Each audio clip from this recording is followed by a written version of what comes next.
Lovely, and thank you very much for coming back and being patient with us. We wanted to give due process and care to all the paperwork we've received, even if it was a bit late. Members, are you all happy? Yeah, to continue? Yeah. Can I call upon Councillor Jackie Smith? She's got a disclosure of interest. Thank you. Yes, I represent Buckminster Estates, which is the same, on the Upper Witham Internal Drainage Board, for which I received no remuneration. Thank you. And now call upon Phil Jordan to start his presentation. Thank you very much, Phil.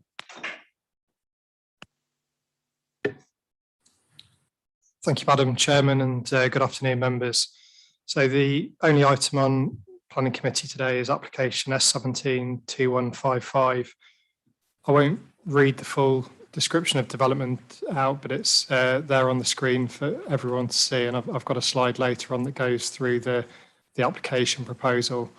The application site is located at downtown off Old Great North Road at Great Gunnerby.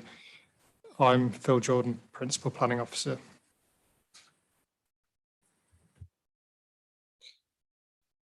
So first slide, just to show the site and surrounding context. I think most members attended the site visit or were part of the planning committee when this was previously discussed, and I'm sure otherwise members are familiar with the downtown site, but for the avoidance of doubt, the site shown there to the north of Grantham, located off the A1 to the eastern side of the A1, and is a existing and established retail destination. You can see on the screen there the sort of, you know, the proximity of the site in relation to Grantham. So just looking at the existing site, what it currently comprises, again, the slide there just shows some of the various components that you've got on the site at the moment. So I think when we did the site visit, and probably the most used entrance is this access of Occupation Lane. There are additional access points. So this Palmer Road access is predominantly a service access. And then there's further accesses to the north of the site that go into the moto services and allow access from the A1 slip road. Again, in the site, you've got we'll curse around, you've got the existing garden centre building and the existing distribution building, and then sort of a large area of existing surface car parking. Again, this is the site location plan as submitted, and that really just contains the same information that was on the last slide. Quite an important point is the existing downtown building is excluded from the red line, although it does include elevational works to the existing building, so that you can see the line just sort of, you know, kinks in here, and there are some elevational improvements included to that building, but otherwise that building is excluded from the application red line. So just a bit of background. This application was previously discussed at Planning Committee back in February 2019, when members resolved to approve the application. There was then a period of time in which negotiations and discussions were taking place on the completion of the Section 106 agreement, and an amount of time passed that the new local plan was adopted in January 2020. And at that point, a decision was taken that the application would need to be updated against the policies in that plan, and a new decision taken by Planning Committee. And an important point is, whilst that previous application is relevant, members aren't bound by the decision that was previously made, and should consider this application as a new decision against a new local plan and a new set of material planning considerations. The application was updated in August 2020 following that decision, and submitted to the council for consideration. Since then, there's been 2 further rounds of consultation in November last year and March of this year. Alongside that consultation, the environmental impact assessment that's submitted with the application has been independently assessed by Barton Wilmore, and the retail impact assessment has been independently assessed by the council's retail advisor, Stantec. So the proposal itself, as I said already, the existing downtown building is to be retained, but with some elevational improvements. The garden centre and distribution centre are to be demolished. The application proposes the inclusion of a Tier 1 designer outlet centre, which would comprise 107 individual units, making a total of 20,479 square metres. A large goods retail store, which would include full price retail goods, totaling just over 5,000 square metres. A replacement for the garden centre, but on a smaller scale to the existing. Again, 5,500 square metres with nearly 1,400 square metres of outdoor space. The application also includes provision of a tourist information and visitor centre, a training academy, an indoor leisure unit of just over 2,000 square metres, and some ancillary office space of over 5,200 metres. Important point is to note that that is the sort of one change from the previous application, where half of that office space was to be occupied by startup businesses office space, whereas there's now controls in place to ensure that the full amount of that office space would remain ancillary to the development. The application proposes improvements to that main access of Occupation Lane, and that would give priority to vehicles accessing and exiting the site, it should say. Car parking spaces, there's provision of nearly 2,000 car parking spaces, of which over 1,000 of those would be in a new multi-storey car park. So just putting some of that proposal into context, again, you can see the existing downtown store. This area to the, it's not the, no, it is the southwest of the site. Sorry, I did reorientate this plan, so I've got north in the right direction, is where the replacement garden centre, office space and large goods retail store would be located. This is the location of where the multi-storey car park would be. The leisure unit in this corner, that should say tourist information there. Sorry, that says training academy. It should say tourist information, and the training academy on the access off Occupation Lane. So the application is in outline form, but to effectively allow a thorough and accurate assessment of the application, and also to give the conditions and section 106 agreements some hooks. The applicant has submitted a series of parameter plans. I won't dwell on these for too long, other than just to sort of make members aware of what they are really. So one is a land use plan, which sets out in broad terms where those various land uses would be located within the application site. There's then a building heights plan, which again sets out the various heights that the buildings can be constructed to. This sets out the sort of primary circulation routes, which are really sort of remain as existing within the application site. And then there's a plan showing the areas to be landscaped, and again that's predominantly, and for obvious reasons, the parts of the site where the buildings aren't, so the surface car parking and the building around the existing downtown store. So on to the sort of evaluation and key issues of the application.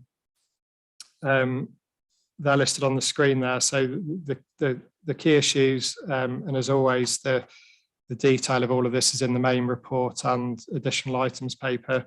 But the key issues that we're going to discuss are the potential retail impacts on the vitality and viability and planned investment in any affected centres.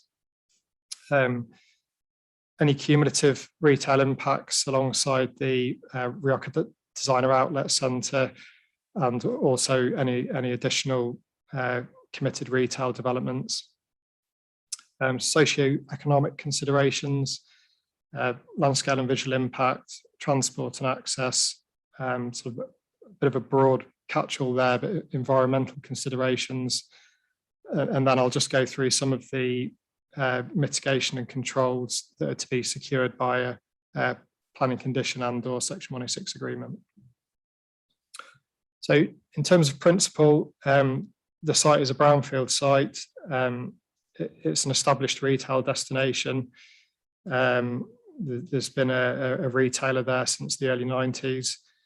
The site's no longer designated as an employment land. Again, this is an important point and something that's changed since the application was last considered.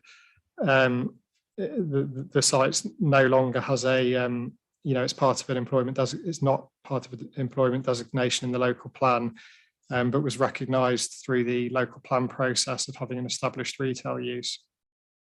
The proposals considered to contribute to the wider Grantham economy, and in broad terms, the proposal would be in accordance with those various policies. So that's sustainable development policy, the principal spatial strategy policies, and E5, which is an expansion of existing businesses. Although the site is an established retail destination, important point is it's an out of centre site. The additional floor space proposed is greater than 1,000 square metres, and therefore it's relevant to go through the two key retail tests.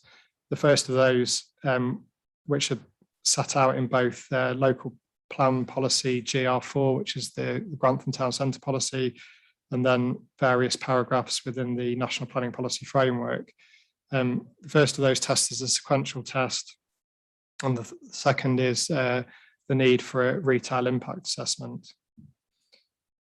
In terms of the sequential test, as I've already said, the site is out of centre, and therefore it falls to be, or it's necessary to consider the sequential test.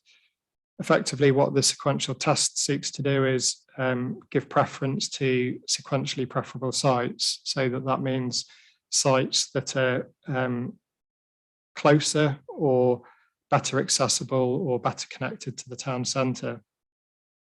Whilst the site is out of centre, the report does recognise the existing transport links from the site, and that includes an existing public transport network. An important point with the sequential test is that applicants demonstrate sufficient flexibility on issues such as format and scale. Disaggregation is one of the terms we discussed this morning, and in simple terms, that means splitting the proposal into smaller component parts. In this instance, and following the advice we've taken, it's not considered appropriate or necessary to disaggregate the proposal. It's considered the applicants demonstrated sufficient flexibility on those issues of format and scale. And officers are satisfied that there's no more sequentially preferable sites that are either available or suitable. There is consideration in the report, in particular of the Rioja Designer Outlet Village site, or land at King 31 as it's also known, and that site isn't considered to be sequentially preferable to the application site. In relation to these retail points, a general point is that the council's taken throughout the application process independent retail advice from Stantec. The conclusion on the sequential test is that it's been passed.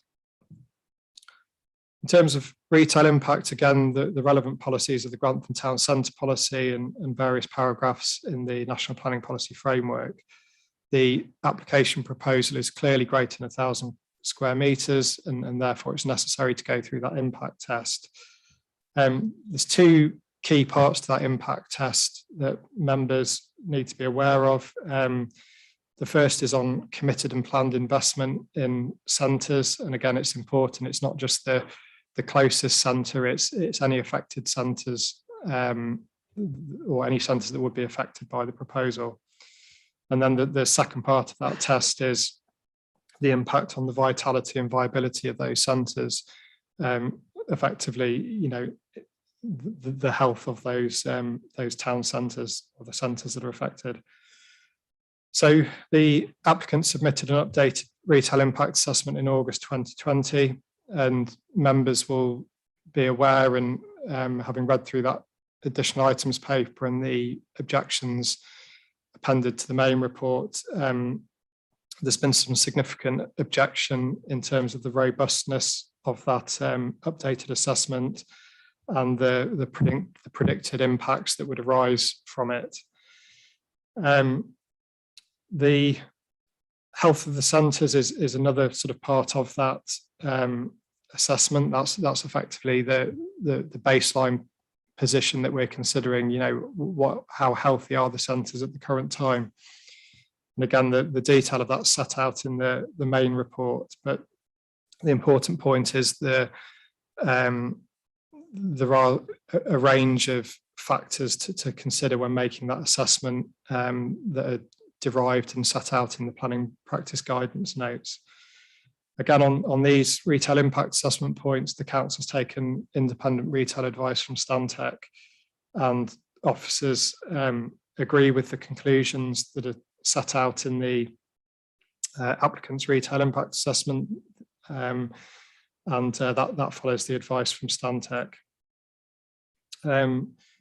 The conclusions around planned investment are, again, there would be no significant adverse impacts on planned investment, and that again includes consideration of the Grantham Future High Streets Fund and the Newark Towns Fund.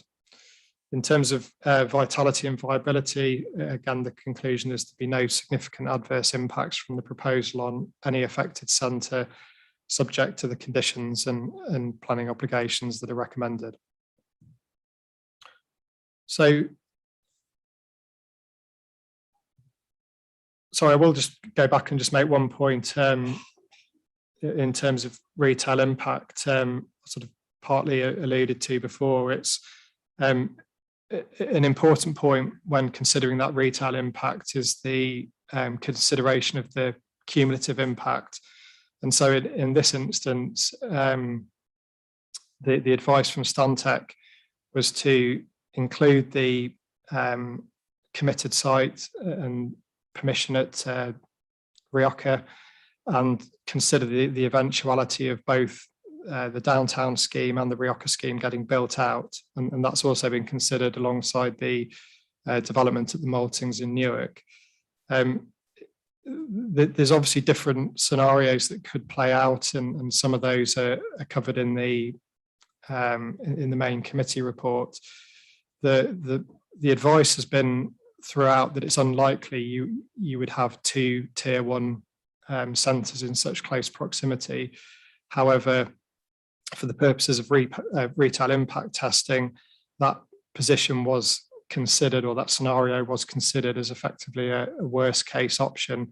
And the scenario that officers have placed greatest weight on has been that if that did happen, there would be trading interactions between the two outlet centres, and so a reduced turnover of 75% for each centre was considered. That was considered to be the effect based on the advice from Stantec. That was considered to be effectively the worst case scenario that could be in terms of impact. So moving on then to socioeconomic considerations, again, the relevant policies are listed there, the sustainable development policy, and then the primary spatial policies. And then E9 is about effectively trying to encourage the visitor economy and help facilitate visitors to South Kesteven. So the summaries of the benefits of the downtown scheme would be up to 240 temporary construction jobs over the construction period, and a total of up to 1,214 full-time equivalent jobs or 1,620 full and part-time jobs. There'd be the opportunity to claw back spend that's currently leaked to other centres outside the district. So effectively, that's at the moment saying those residents of South Kesteven, they don't have this opportunity currently, so they're leaving the district and spending their money on these other centres, and so it gives that ability to reduce that spend leaking out of the district. There'd be the benefits of the increase in tourism and visitor footfall to the local area, and a general enhancement of the image of Grantham as a retail, leisure and visitor destination. There are a series of planning obligations for town centre improvements, which I'll go through and cover later on. And again, some educational links that are secured with the provision of a training academy. Again, in this sort of scenario testing world, it's important to consider the various scenarios that could play out.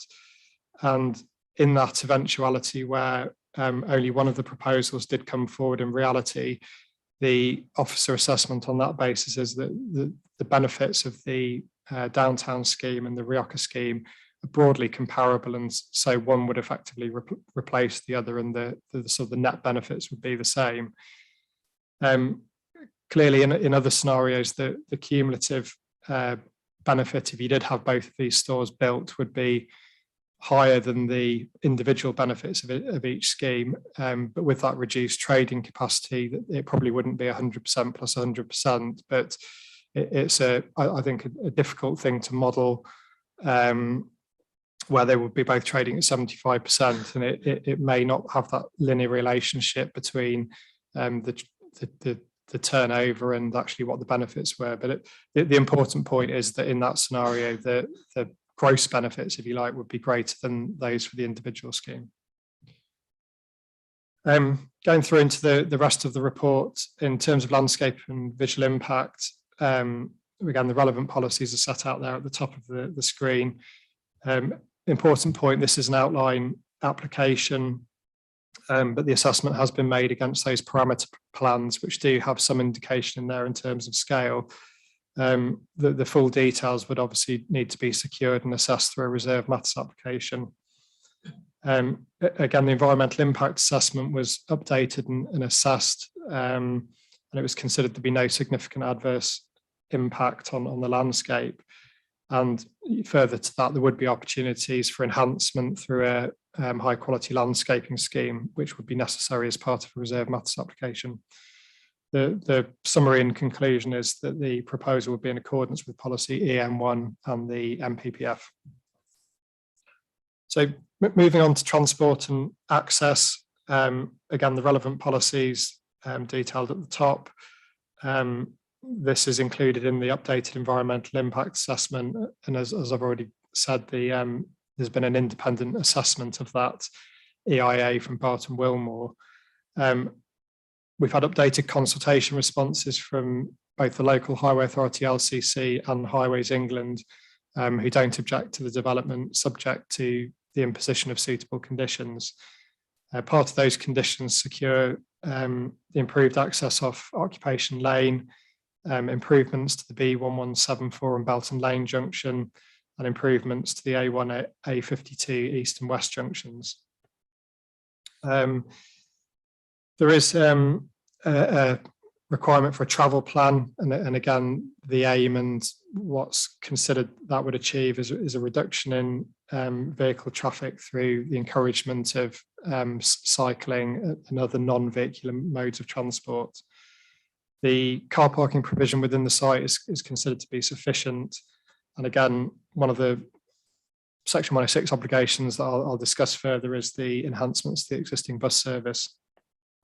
The conclusion being there'd be no severe cumulative impacts on the traffic network, and that the proposal would be in accordance with those policies detailed at the top of the screen. So just some wider environmental considerations, which I'll go through, and again, detail of this is in the report. The these considerations are all within that updated environmental impact assessment, which has been assessed. There is a new sustainable building policy in the local plan, which we quite often discuss and talk about the appropriateness of when we would secure those details of sustainable building. And there's a condition there that does secure that. Ecology and biodiversity, again, there's conditions that both mitigate any impact and then look to secure biodiversity enhancements.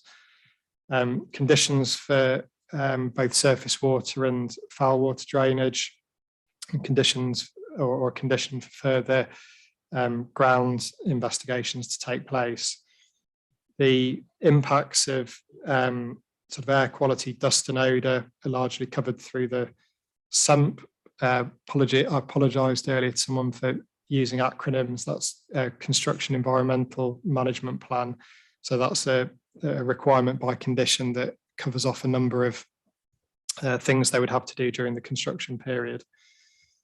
Again, there's consideration of noise and vibration that would occur both, during construction and noise from the A1 itself on some of the affected units. And there's relevant conditions there to secure appropriate mitigation. There's been consideration on utilities, infrastructure, waste management, minerals and waste. There's a condition that secures provision of a suitable lighting scheme. In terms of the historic environment, there weren't considered to be any adverse impacts on any heritage assets. All of those impacts were assessed as neutral, with the opportunity for some enhancements through landscaping. And there's no significant impact on any of there's a small number of residential properties in and around the existing site, but given the separation distances and the nature of the proposal, there's not considered to be any adverse impact on those properties. So some of the mitigation and controls. Just going to open the report at the same time.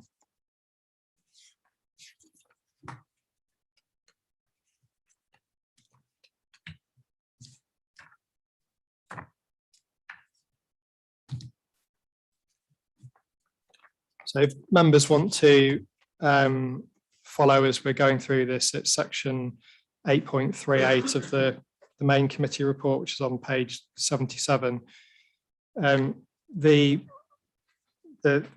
conditions are at the back of the report, and I've sort of highlighted some of the key conditions that would be required or are recommended as part of any approval. And I'm just going to sort of briefly go through some of the section 106 obligations. It's sort of an important point to make. The section 106 agreement has now reached a stage of advanced drafting.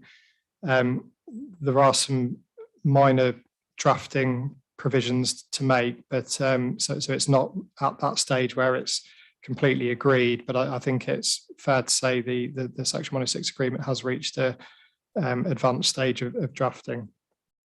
So just going through some of the provisions, there's a requirement for a tourist information and visitor centre that I already pointed out, that was located within the site plan. There's a requirement that they provide a pop-up shop, and that's one of the units within the designer outlet centre that would have the ability to showcase existing retailers from the town centre. There's requirements that would improve the existing bus service that runs to between Grantham and the outlet centre. And I've talked a bit about the travel plan, and that's effectively to help promote sustainable modes of transport and reduce the dependency on the car. There's also a financial contribution in there to ensure that's effectively monitored. Contribution of £30,000 towards directional signage, so that's to mitigate some of the potential impacts on the town centre and encourage link trips between the designer outlet centre and the town centre. contribution of £150,000 to improve car park signage within the existing car parks in Grantham, and then a contribution of £75,000 towards promotion of tourism activities in the town centre. And additional to that is same contribution of £75,000 towards a tourism manager. A further £150,000 towards general improvements to the town centre to improve the existing facilities and public realm in the town centre. The training scheme contribution, that would be sort of an either or. If the training academy isn't constructed on site, there's a requirement for a £65,000 contribution towards Grantham College, which would sort of help enhance a programme of retail skills. Then there's various occupancy restrictions on the both the outlet centre units and the existing building itself. I'll come on to the obligations and restrictions on the existing building. This is an important point, and the occupancy restrictions on the designer outlet centre are effectively there to ensure that the development will operate as a tier 1 designer outlet centre. There is a annex to the back of the draft section 106 agreement. There is a list of retailers which are considered to be appropriate to ensure that would happen. There's also a mechanism there to allow new retailers to be added to that list, and a mechanism to ensure they would be of the appropriate quality as well. There's inclusion of a no poaching clause that is covered to include Grantham Town Centre, Newark and Balderton centres. And the requirement there is that if a existing town centre retailer occupied one of the designer outlet centre units, on the date they occupied the unit, they would have to commit to retaining a presence in the town centre for 5 years. So the restrictions on the existing downtown store, it's an important point again that the existing downtown store at the moment has a relatively unfettered planning permission. The only sort of restriction on there at the moment is that they can't sell food goods, so it effectively can't operate for convenience. It's and that's the sole restriction on that store. So there are various restrictions that have been put in place to again ensure that the building carries on trading as it currently is, and also mitigates impact on the town centres, and those include the ability for that building to be subdivided into smaller units, and also restricts the sale of convenience goods. It also has restrictions preventing any significant increase in floor space for the sale of non-bulky goods compared to the existing situation, and that the current amount of bulky goods floor space is maintained. And again, that no poaching clause that I spoke about extends to the existing store as well. There's also a clause in there around monitoring. Clearly, it's quite a sort of a complex set of restrictions that would be placed on the development, and to ensure that can be effectively monitored, there is a provision in there that the either downtown or whoever the operator would be provide us with a monitoring report, or there's provision that there'd be a suitable amount of financial contribution to ensure that the council could carry out that work. The conclusion, therefore, is that the proposal would be in accordance with the local plan when taken as a whole, and the proposals complies with the provisions of the National Planning Policy Framework.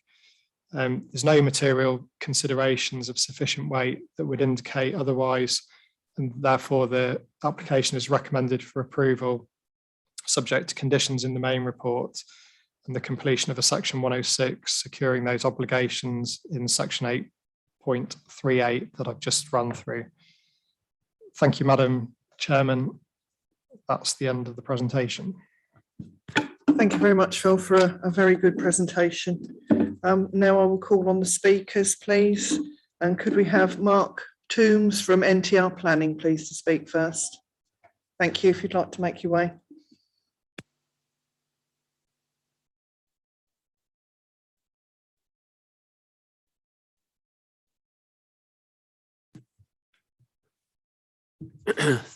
Thank you, Madam Chairman. I'm a chartered town planner, planning consultant and retail specialist at NTR Planning.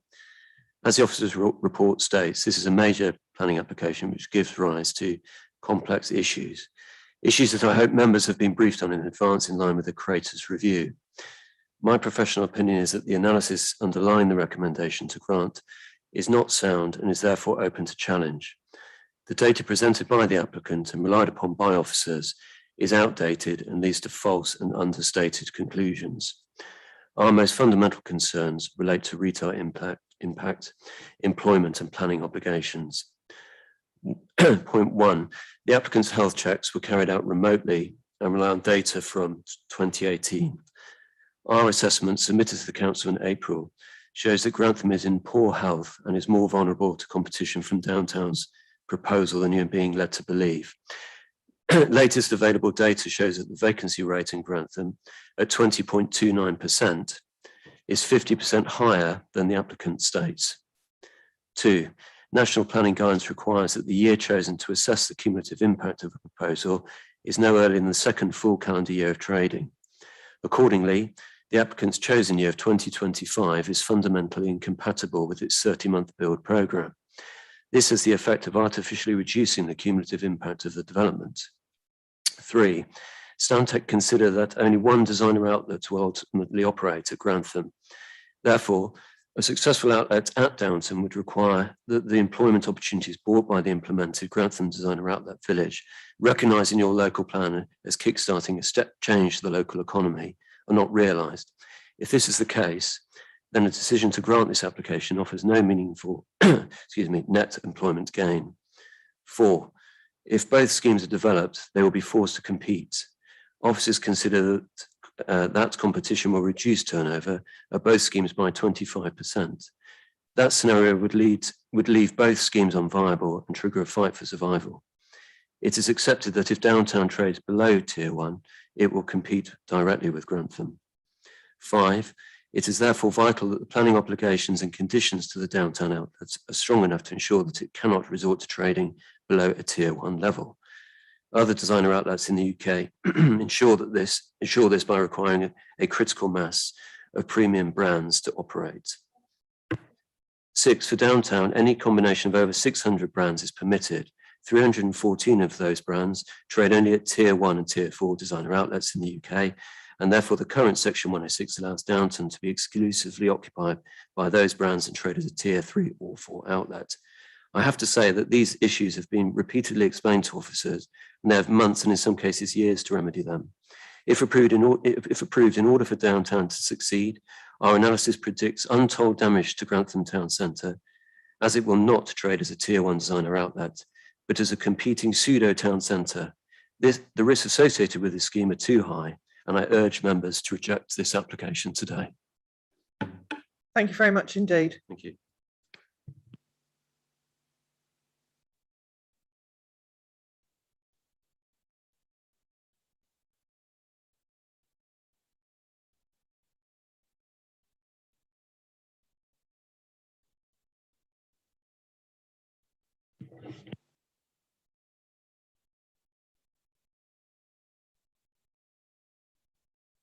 Sorry, I've decided we'll ask the speaker at the end, the applicant. Thank you. Can I call upon Councillor Roger Blaney, please? He's the Chairman of Planning Committee at Newark and Sherwood District Council. Thank you.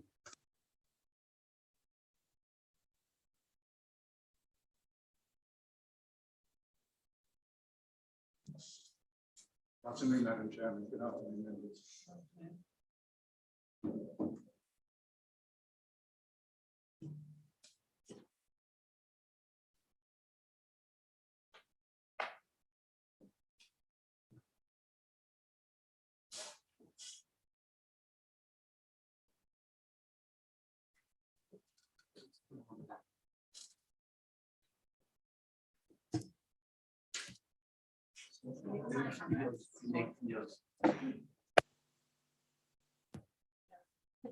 Slightly wonky button, madam. Members have got before them this afternoon a report that runs to 261 pages and a further 56 pages in the additional information. And as any member of any planning committee in determining application, you are required to have read all of those pages. And in doing so, you will have noted that Newark and Sherwood District Council has made strong objections to this application, and they are set out in our letter dated the 1st of July on pages 149 and 154 of the papers before you. They centre on three key issues. We don't believe the sequential test has been passed. On proposed controls, we do not believe they'll be effective. And thirdly, the retail impact on Newark Town Centre. And that is the one objection that I wish to focus and expand on this afternoon. Paragraph 8613 of the report on pages 43 to 44 includes a table purporting to show town centre impact and assessment of a town centre health. But I would respectfully suggest it is the table included in the Stantec retail planning advice at page 110 of the papers, which is more relevant and of value. And what that shows is that between the figures submitted to the February 2019 committee meeting and the July 2020 RIA, the impact on Grantham is assessed to have gone up from 3.7 to 4.4%, and the impact on Newark from 5% to 8.1. Now that's a 60% increase in the assessed impact on a retail impact assessment done in July 2020, over a year ago. And I think the direction of travel for retail is very, very clear. And I suggest the figures would be far worse today for both towns.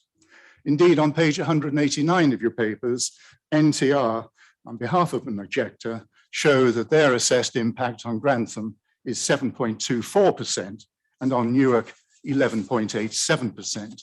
And that raises two key questions that have not been answered. Now, professional consultants are bound by a professional code of practice, and you have before you assessments that differ very widely. Yet there is no attempt, I'd suggest, other than a cursory attempt, by either Stantec or your officers to challenge, reconcile, or explain those differences, or indeed to dispute NTR's health check, which is the only significant health check you have before you. And if NTR are right, you're being asked to approve an application that will have a 7% impact on Grantham Town Centre. And on page 105 to 106, Stantec referred to a dismissed appeal where the inspector found a 6.4% impact as having a significant adverse effect. The effect on Newark is 7.1%. Stantec and your officers say that is not significant. 3 minutes. So the second question is, if that is the case, what level of impact is assessed as being significantly adverse? And would that, what is that? And why is it not being presented to you? Until you have that, you cannot dismiss the 7% impact on you. Thank you. You've had Thank your you 3 very minutes. Thank you.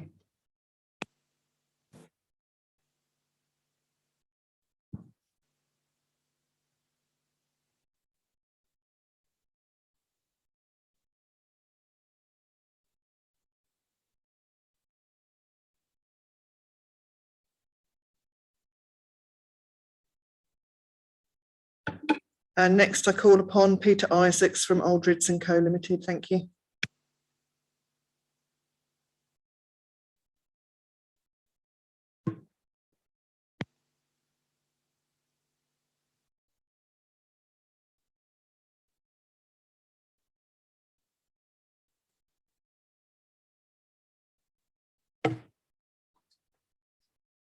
Good afternoon, Chair and members. I'm Peter Isaac, Finance Director, shareholder and family member. Founded in 1804, Aldridge has a proud heritage of trading in Lincolnshire. As a family business, we have always looked to the future. We were one of the world's first department stores, and now in a changing retail environment, we are looking to the future again, with plans to regenerate our Grantham site. 700 staff are employed on site in Grantham. Most live locally and have been part of the Aldridge and Downtown family for many years. We are not alone in experiencing one of the most challenging retail environments.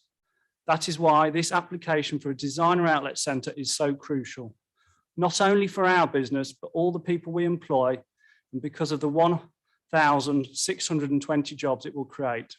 It is vital that businesses like ours continue to invest in Grantham to secure its future success.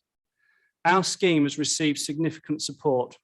We conducted a 9-day public consultation in the town centre and at our downtown store.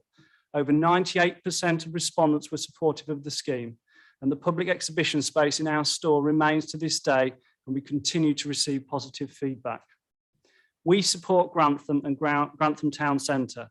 This includes supporting the Grantham Museum, Business Club, Grantham Business Wards and Swimarathon.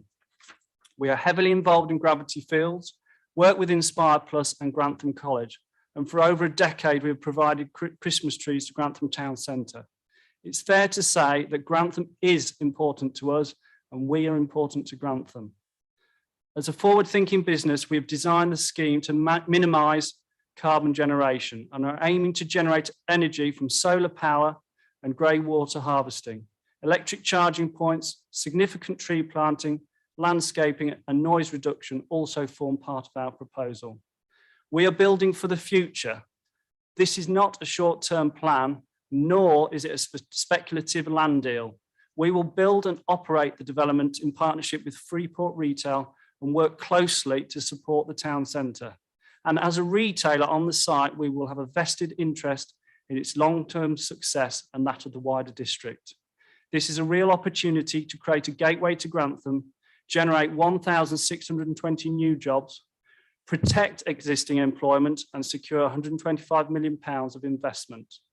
As such, I trust that you will approve this application. Thank you. Thank you very much.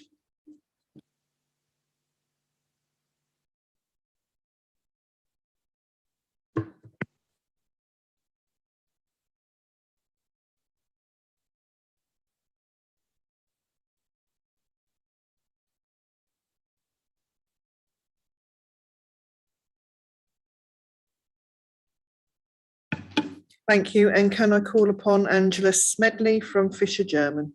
Thank you.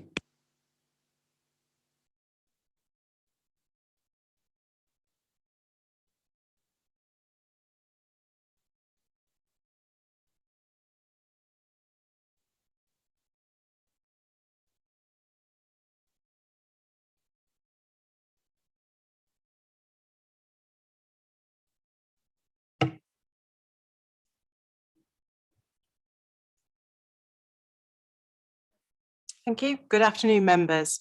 My name is Angela Smedley and I am the planning consultant acting for Aldridge and Downtown on this exciting scheme.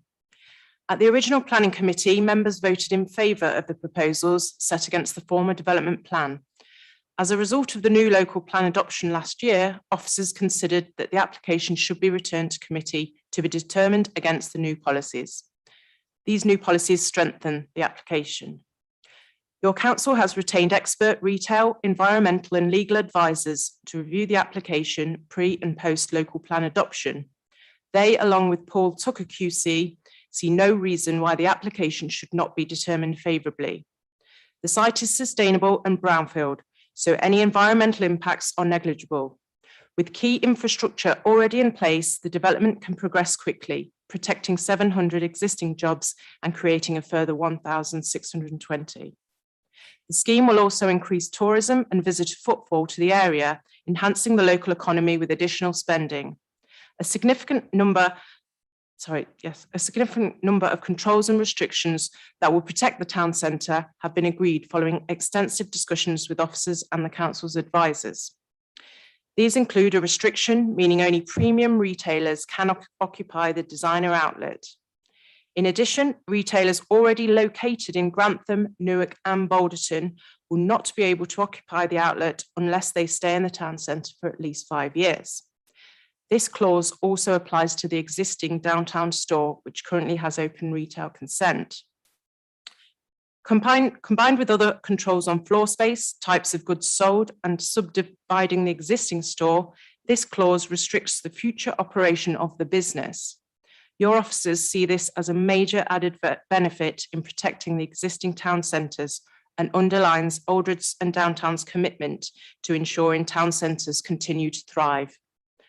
Hours of operation will also be controlled, including the leisure unit, restaurant and cafes, whilst the leisure unit will be prevented from being used as a cinema or bingo hall, ensuring the scheme will not compete with Grantham's nighttime economy. In fact, with additional visitors to the site during the day, many are likely to lengthen their stay into the evening, visiting restaurants and hotels in the local area. The scheme comprises several highway improvements and will also create a new tourist information visitor centre to support tourism initiatives, offer a pop-up shop for Grantham retailers to promote the town centre. This is an existing retail and outlet site with huge potential for investment. Planning policy, your officers, your retail, environmental and legal advisors all support the proposals. It's now your opportunity to approve this exciting scheme. Thank you. Thank you.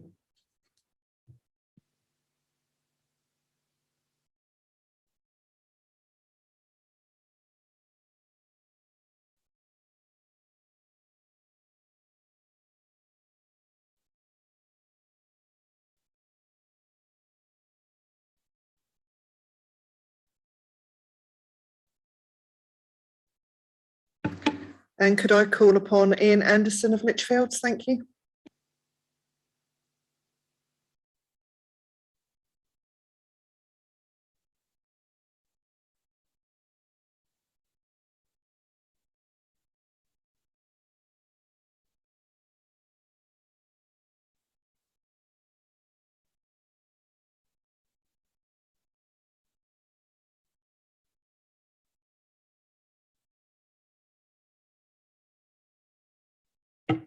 Good.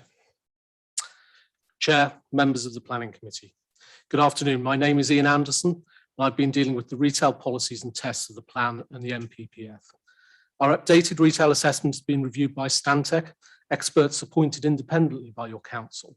They conclude that decisions previously reached by your officers and committee remain robust. Looking further at these two key tests, for the sequential test, sites have been considered in Bingham, Bourne, Grantham, Melton Mowbray, Newark-on-Trent, Oakham, Sleaford and Stamford. Stantec carried out its own assessment. Only one further site was identified, but this was out of centre and not considered sequentially preferable to our site. Your officers and appointed specialists conclude the sequential test is met. In terms of retail impact, our assessment has considered 5 separate scenarios for impact, both for the development alone and alongside Buckminster Rioja. These scenarios consider how the two schemes may compete with each other and the impact of having both. If both come forward, we consider there to be competition between the two schemes, resulting in lower turnover and impact. This differs from NTR's approach, which considers there will be no competition between the two proposals, a tighter defined catchment focused on Grantham and Newark, and that turnover impact will be 100% from our scheme and 100% from the Buckminster Rioja schemes. Stantec states, we are strongly of the opinion that the application proposals will take trade from each other and as a result will have a reduced turnover. In reality, it is implausible that there would not be trading interactions between the two outlets. Concluding, a cumulative impact scenario whereby both designer outlet trades at 25% below benchmark levels is, in our view, realistic. Stantec consider this scenario would lead to a 4.4% impact on Grantham and an 8.1% impact on Newark, which is unlikely to lead to a significant adverse impact, the key NPPF test. Your independent consultants and your officers confirm the key retail policy tests have been met. Future High Street Funds awards for Newark and Grantham to assist transformation will not be impacted by our scheme. There is no doubt that retail is going through huge change. However, despite advances in e-commerce and online shopping accelerating during the pandemic, there is still a need and consumer demand for physical shops. People still want to shop. And there's been a very strong bounce back. 30 seconds. Thank you. There's been a very strong bounce back in the last 3 months with over 10% increase in retail spend. This development will help future-proof the downtown business in a fast-paced and ever-changing retail environment, making it fit for purpose for the 21st century while generating and protecting jobs. I commend this application to you today. Thank you. Thank you very much indeed.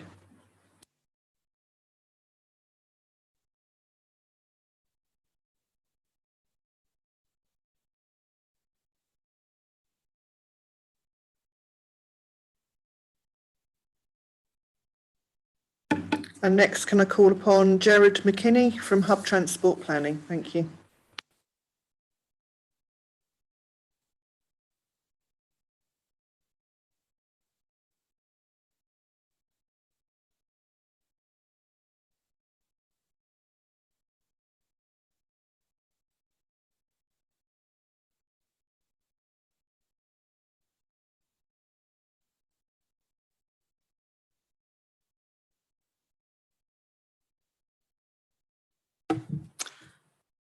Good afternoon, Chair and members. My name is Gerard McKinney, Managing Director of Hub Transport Planning Limited. We are transport and access advisors to Aldredge and Downtown. The Planning Officer's report agrees that the development transport impacts are acceptable. The statutory consultees, including Lincolnshire County Council and Highways England, are also satisfied that the proposal complies with policy and will not unacceptably impact the highway and transport network. The proposed development has many advantages from a transport perspective. The site is ideally located next to the A1 and already accommodates significant numbers of visitors. There are multiple existing access points which have been proven to operate safely and effectively. There is sufficient space to accommodate future parking demand. There is an existing bus service between Grantham and Newark, which will be increased significantly by this proposal, benefiting customers and those working on the site. A robust travel plan has been agreed, including electric vehicle charging, lift share schemes for employees, a cycle to work scheme, cycle equipment, and parking on site, as well as timetables and promotional material encouraging trips to from the town centre via sustainable transport. All consultation responses have been considered and, where appropriate, implemented as part of the planning application to the satisfaction of the highway authorities and planning officer. All agree that there are no valid transport reasons why this proposal should not proceed. The assessments have demonstrated that the site is sustainably located, provides suitable mitigation, is acceptable in highway safety terms, and does not have a severe impact on the highway network. Therefore, we trust that you agree with your officer's recommendation to approve this planning application. Thank you. Thank you very much.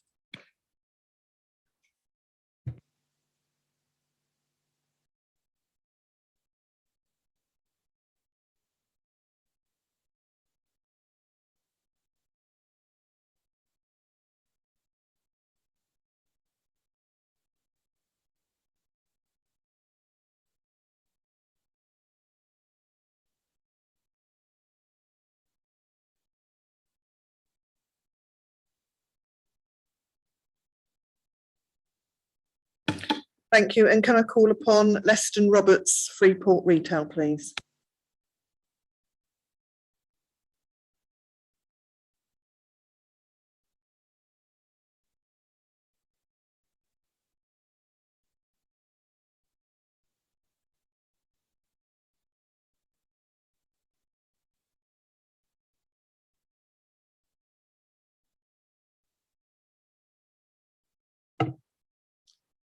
Good afternoon. I'm Leston Roberts, Chief Executive of Freeport Retail. Freeport was founded in 1994, one of the early pioneers of outlet centres in the UK, alongside MacArthur Glen, who opened its first outlet in Cheshire Oaks and Valley Retail.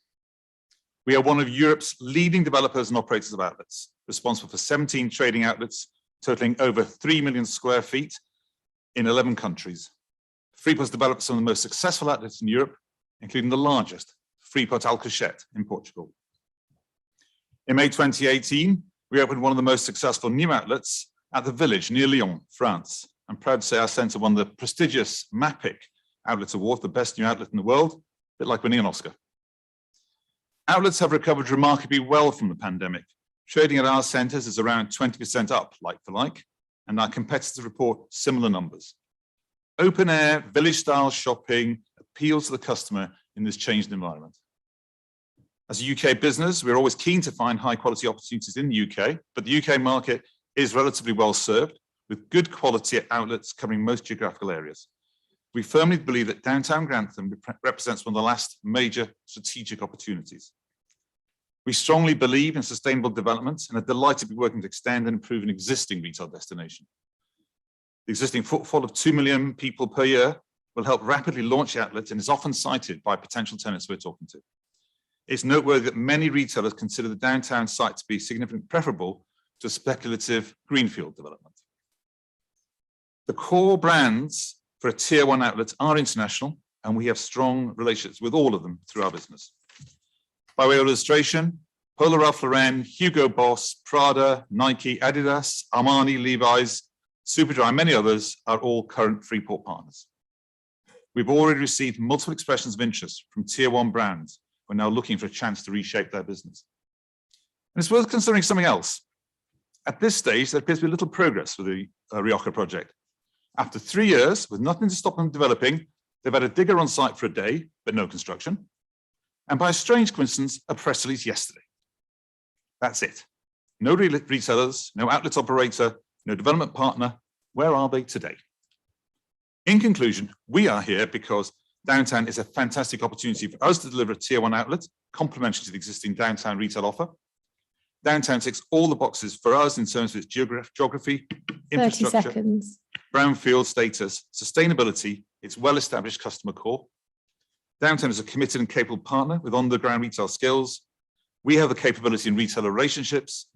Rioja and Buckminster have had 3 years to make a go of this and have done nothing except publicity stunts. Give us the chance to do the job properly.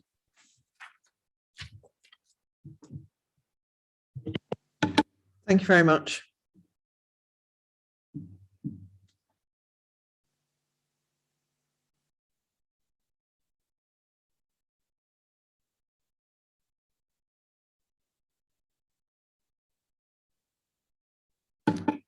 And our last speaker today is the applicant Richard Broadhead from Aldridge and Company Limited. Thank you.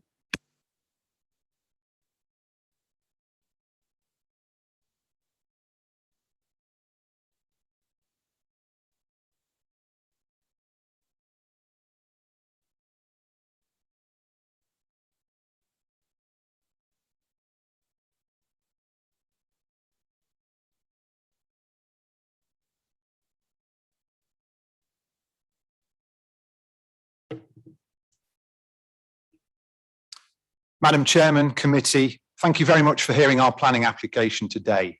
We're very grateful. In 2 months' time, this November, it'll be 4 years since we first submitted our planning application. I remember delivering the planning documents to this very building personally myself. And although it feels like yesterday, it certainly has been a long haul and we've experienced many delays along the way. As you know, our application was resolved to be approved back in February 2019. The new local plan did delay matters and required us to refresh our documents, which we have done. And the good news is that the new local plan has actually strengthened the legitimacy of this scheme. And the pandemic itself disrupted our progress, understandably. Nevertheless, we're here now and we're as keen as we've ever been on delivering this project for South Kesteven and for the future success of our downtown business. And I say that without equivocation. We're very pleased that our application has been recommended for approval for what is now the second time. And I'd like to take this opportunity to express my gratitude to the planning officers who've worked on this case over the years for their hard work and diligence in evaluating a major application. I'd also like to commend them for their courage and patience in not being dissuaded from doing the right thing, despite disruption from freedom of information requests and ongoing threats of legal action against the council from Buckminster Estates and Rioja Developments. This application has undergone meticulous legal scrutiny by our legal team and our QC, by the council's legal team and the council's QC. It's legally sound and it's rightly been recommended for approval. Speaking frankly for a moment, the continuous repetitive objections that have been forthcoming, often at the last minute, as evidenced today, from the competing scheme, have served to achieve nothing more than delaying valuable investment into Grantham and delaying the creation of jobs. And ironically, without these delays, we'd be preparing right now for the grand launch of Downtown Grantham Designer Outlet in the coming weeks and looking forward to our first Christmas of trading. We care about Grantham and our neighbouring towns. We really do. 30 seconds. We coexist and we will continue to coexist. We now need to get on with this regeneration and deliver the benefits. We stand ready, we're keen to move forward, and we're excited about the future. It's now over to you, and I truly hope that we can rely on your support in approving this application. Thank you very much. Thank you. And if you'd like to stay there, I'm opening the questions up to the floor. If anybody has any questions for Richard. Do I see a hand up there? Councillor Selby? For Officers will be later. Oh, okay. This is the time to ask. Well, yeah, I Mr. do that Broadbent. actually. I do actually have a question for Richard, if I may. Yeah. Richard, your company's been established in Lincolnshire for many, many years. Very proud to be in Lincolnshire, I'm sure. If this application is passed, can we have a Lincolnshire flag up, please? Thank you. Thank you. Do I have any other questions? Charmaine Morgan? There has been a question mark raised regarding the figures and the impacts on the town centre. And as you said, you do care very much about the town centre. What to me isn't really clear is how many new jobs overall will be created, because a question mark's been thrown in regarding the admin roles that would be coming, which could actually provide, in my view, an alternative type of employment equally valuable to the retail side. How many of those jobs would be newly created? How many will be moving from elsewhere into Grantham? There will be 1,620 new jobs. We've already taken some action, to be honest. I'll give you an example. Our head office used to be based in Boston. That's where it all began 216 years ago. We've actually already relocated our head office to Grantham. The problem is we don't have a lot of space, and that's why we want to enhance the office facilities. So we're already bringing jobs and making a commitment to Grantham. But the 1,620 jobs are new jobs, and they'll be in addition to protecting the jobs of the people who already work there.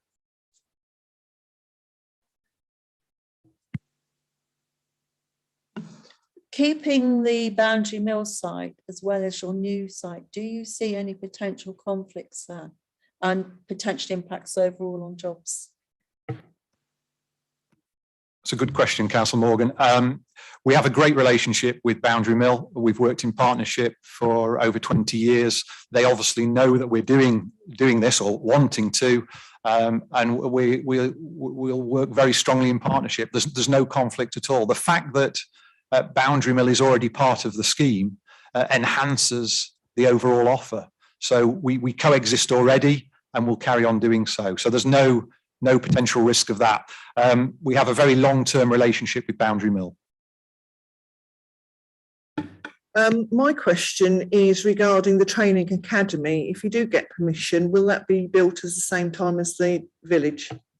It absolutely will. So I can't see you behind the fan. It absolutely will. We've been working with Paul Dean and the team at Grantham College for a long time. We do a lot of work already with the college. We support apprenticeships in quite a strong way. So, we are committed to doing that. We've undertaken it as a 106 obligation, and we intend to do that at the same time. What we'd like to do is create a true centre of excellence here in Grantham for retail, leisure and hospitality training. And as you've probably seen from the visuals, we plan to create a really impressive building as part of that. Lovely, thank you very much. Do I have any other questions? Councillor Nick Robbins. Thank you, Chairman, and thank you, Richard, for your presentations. I just have some reservations over your claims that Sorry, could you speak into the microphone? It's not picking you up very well. I can't look at it. I got just not reservations, but there's concerns over your claims for supporting the town centre. With the Rioja model, they had said that there was no cinema. The eateries would close half an hour after the shops close, because they identified and understood that 10% roughly of the visitors, which was 3 million, I think, would curiously go into the town centres and then eat afterwards and support the town centre. I see that yours is an hour before, an hour after, which would really tell me that perhaps it's a one-stop destination you're trying to achieve. Also, and I know it's not on the planning application, and you're more than welcome to push back, but the more I see of it, there was a comment on the supporting paperwork to say, can't wait for it. It'd be a brilliant addition to. It would be great to have. And the sort of the glossy brochure book that you sent to all the members clearly had it that you were looking at putting a railway station in. If you cast your mind back to Bicester, when they had Bicester North as the only station that served the town, everything was great. The 10%-ish moved into the town and they supported it. It was vibrant. Yes, COVID is not helped the cause, but when Bicester Village train station went in, it killed the town. And I'm just really concerned that with your aspirational plans for the station, that it will do exactly the same for Grantham. And, great scheme, a brilliant scheme to be applauded and to be encouraged. I'm just really worried about the 100% concern and support for the town centre, which really is needed. As I say, it's 20% void at the moment, which is quite alarming. We as a council are doing all we can to try and Can we just stuff. continue with the question and not go into a story, please? Okay. Yes. So your commitment to the town centre, I really would like some more robust evidence.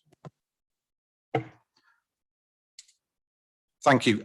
There's quite a few points in there. I'll try and tick them off one by one. You mentioned a cinema. We are not seeking to build a cinema.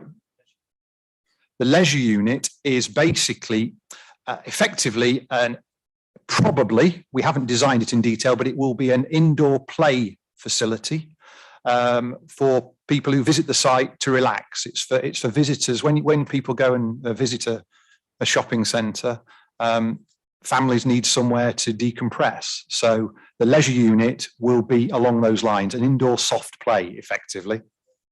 Pardon? Yeah, absolutely. Absolutely. If you're going to do it properly. So we're going to build, we need, at the moment, downtown, we don't really have very much for families to do, to be honest.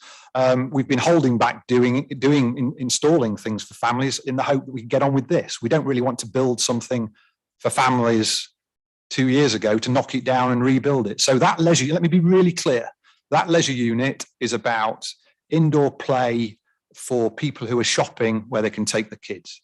It's not going to be a cinema. It's not going to be a bowling alley. It's not going to be anything like that. And the scheme is conditioned that we can't do that. So in the same way as Rioja aren't going to build a cinema, nor are we. In terms of the trading hours, we have agreed for our food and beverage offer to close, 1 hour after trading. That's pretty much the norm in the sector. And what that will ensure is that people who do want to eat after they've shopped can go to local pubs, local restaurants, and go into the town centre. So that's an indication of our commitment to protect the nighttime economy of Grantham.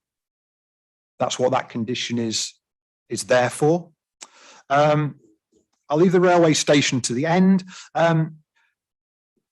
Ourselves and Rioja appear to not agree on very many numbers, but what we do agree on is, circa 10% of the visitors are likely to come into the town centre. That's potentially 350,000 people visiting Grantham on the back of this. We agree with that.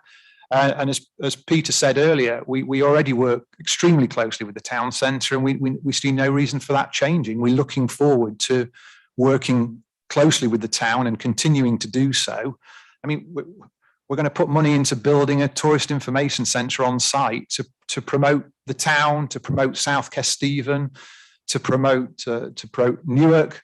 And the idea is that, as well as helping to stop leakage of expenditure to other towns and cities, the idea is to bring people to this area, and they'll stay for a day, and some will stay for longer. They'll make a weekend of it, visit the town, visit the amazing heritage we have. So there's a lot of upside from this, provided we can get on and do it. And the railway station, Bicester have developed a railway station serving the site, and that's worked for them. We think that's viable and feasible for Grantham, and it's not part of this application. We have done quite a lot of feasibility work on it. We've met with Network Rail and one or two others, so it's an option for the future if it ticks the right boxes. Now, the good news is there's a railway track running next to the site. If there wasn't a railway track running next to the site, we wouldn't even be discussing it. But the fact that there's a railway track next to the site, and it's not the East Coast Main Line, so it has capacity, and it's a level site, so it's quite easy to build a station. What that basically means is, if there was a will, and it was the right thing to do, we could potentially build a railway station to serve that site with a link into Grantham. And we don't see that as being detrimental to Grantham. We see that as actually helping Grantham, because the people who drive to the site, the 3.5 million extra people, some of those could hop on the train and in 7 minutes be in the town centre without having to take the car, and without increasing congestion. It also means, and this is really important in terms of Bicester Village, which is the most successful outlet in the world, they get a huge amount of tourists visiting, particularly from Asia, and they fly into London, they hop on the train, and they go to Bicester from London. So what we see is, in time, there's a scenario where the people who don't have a car, the tourists can visit from London, get on the train, be in Grantham in an hour, spend time in the town centre, and then hop on the train that goes out to site. So I understand your question and the reticence. That's an option for the future. It's a nice option to have. And we think there's a lot of potential upside to that, but that's not part of this application. Thank you. Did you? Yeah, can I just come back on the Yeah, on the just tick? very shortly. We spoke about 3 years ago on the tick, didn't we? And it was going to be just an unmanned LED screen with some leaflets. I mean, I know that's quite guttural, but that was pretty much what it was going to be, and you were going to give some space up. Is that going to be the same, or is there going to be a dedicated officer, like a tourism visitor economy officer that mans it? The Tourist Information and Visitor Centre, we're not going to do any of this by half. We're going to do the job properly. You know, this is not something we're planning to build, you know, the last 5 years or 10 years. This is a chance for a real heritage project, a legacy project for the future. We're not going to build anything unless it's good. The Tourist Information and Visitor Centre will be a purpose-built, dedicated building, promoting the district, the region, permanently manned. You know, it's not in our interest to build something that's not going to be an attractive addition to the scheme. Lovely, thank you very much. Councillor Morgan. And I think this will be the final questions. There doesn't seem to be any other hands up. Thank you. Thank you. Just going back to the transport, if I may, and the bus service. I am aware that employees at the moment struggle to actually get to and from work because of the hours of the bus service. So would there be a commitment to ensure that the bus service continues running outside the retail hours for your staff to actually be able to get to work?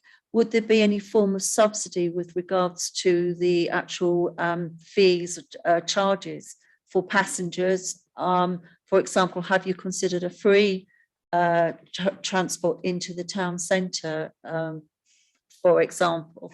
And overall, what's your commitment re the duration of this bus service, which is actually quite important with regards to ensuring a link between the site and the town centre? Thank you for that. There is an existing bus service. It links Grantham with downtown and up to Newark and back. It's basically an hourly service, which is not enough. We don't operate that, so we don't control it. But there is an obligation which we've agreed to and we want to do, which is to increase that service to greater frequency and longer hours, and that's certainly what we'll do. And in terms of the length of time on that,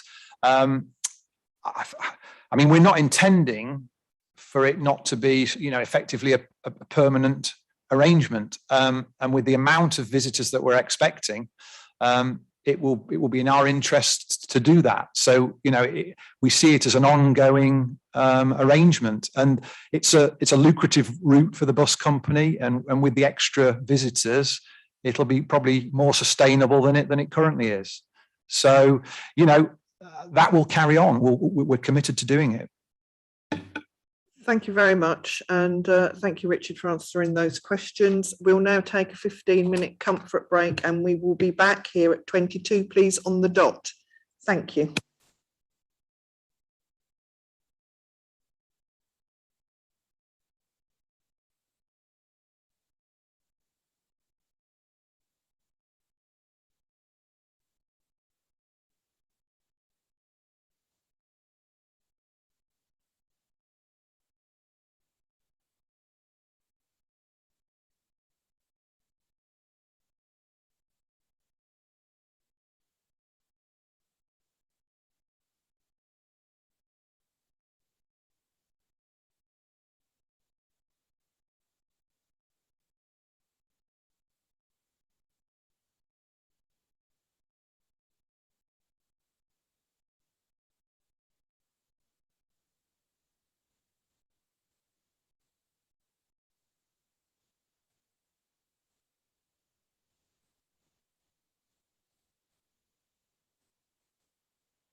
Thank you, ladies and gentlemen.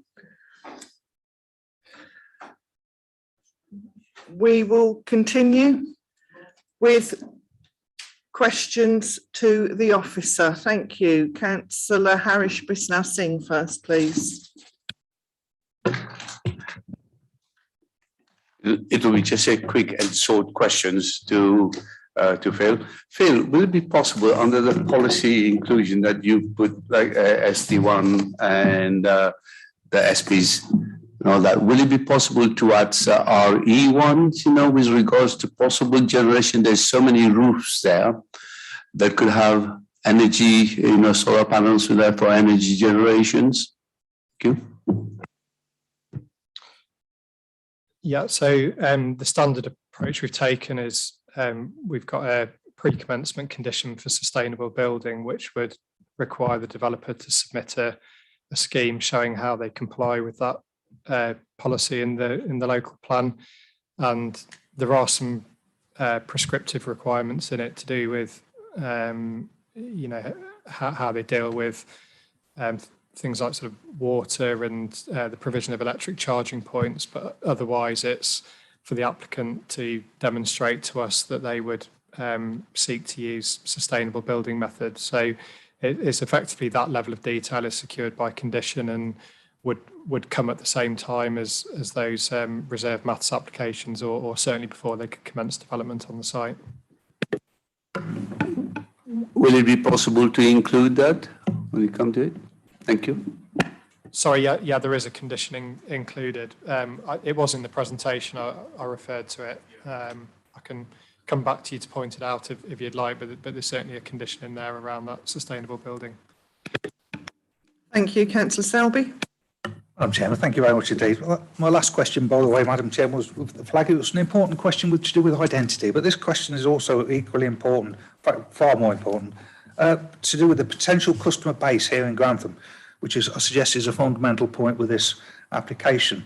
Grantham is already the second largest populated place in Lincolnshire, second to Lincoln, and it is an expanding town, as we all know on this committee, Madam Chairman.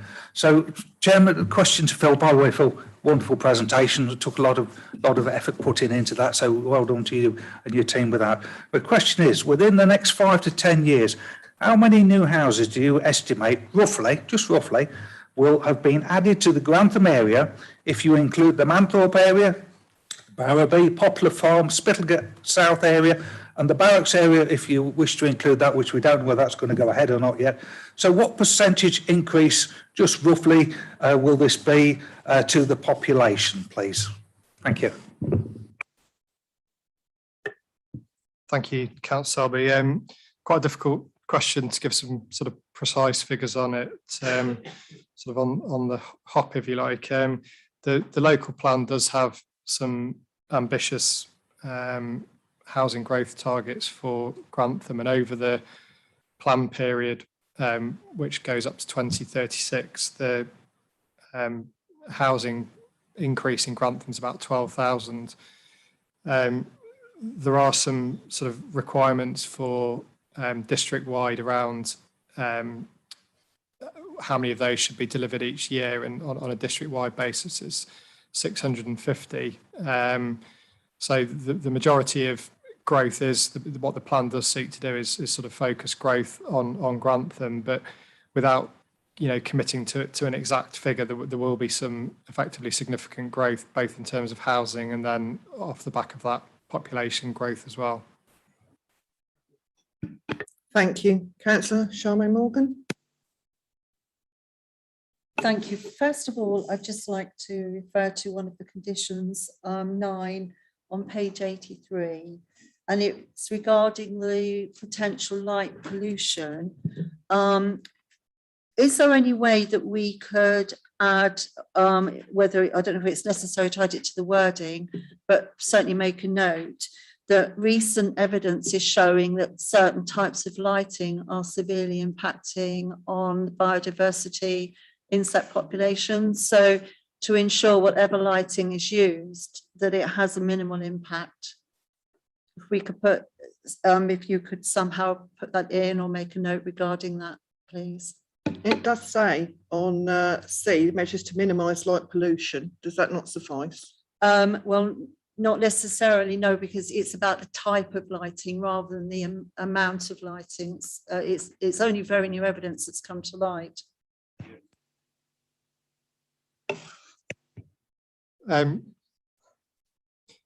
Thank you, Councillor Morgan. I think, I mean, the fact is we've got the ability to, control approval by that condition. Again, it's a pre-commencement condition. There is also condition 6, which is one of the conditions I mentioned earlier. Sorry,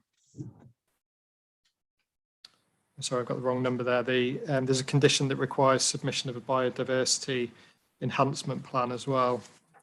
Let's find the relevant number.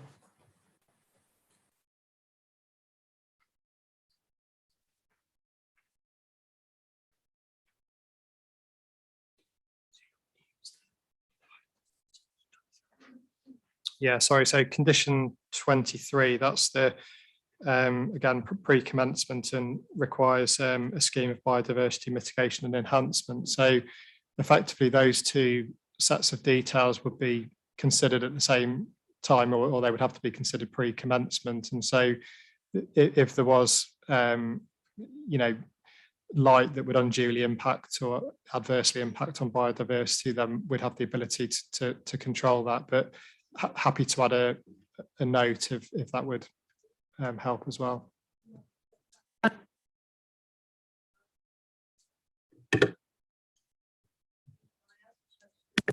Other question relates to the tourism area.